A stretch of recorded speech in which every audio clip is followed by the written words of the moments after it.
चल्यो गाइज यहाँ चाहिँ अरिङ्गालले अब सुरु गरिसकेको छ खोला लाउन अहिले चाहिँ काम गर्न गइसक्यो ऊ चाहिँ अहिले काम गर्न गइसक्यो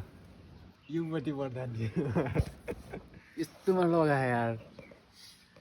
म चाहिँ यता सबै देखाउँछु तर त्यो अरिङ्गाल चाहिँ कहाँ गयो थाहा छैन निस्क्यो है भित्र लुकेर है पछाडि काम गर्न लगाएर चाहिँ तर निस्क्यो है यसलाई खतरा डेन्जरको महसुस भइरह यसले चाहिँ काम चाहिँ बवाल गर्छ है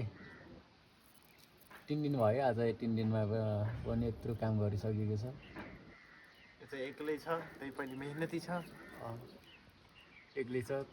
तपाईहरुले पनि एक्लै केही गर्न चाहिँ सिक्नुस् है अरिङ्गालबाट चाहिँ पाठ सिक्न सकिन्छ एक्लै पनि केही गर्न सकिन्छ भनेर यत्रो काम एक्लै गरिरह वाउ वाउ त्यो किरा पनि देखिरह है अरिङ्गालको बच्चा त्यो देखियो कि देखिएन गाइज वाउ अरिङ्गालको बच्चा खतरा उठ्यो 3-4 वटा बनाइरह 1 2 3 4 5 वटा बना यस्तो ठाउँमा भन है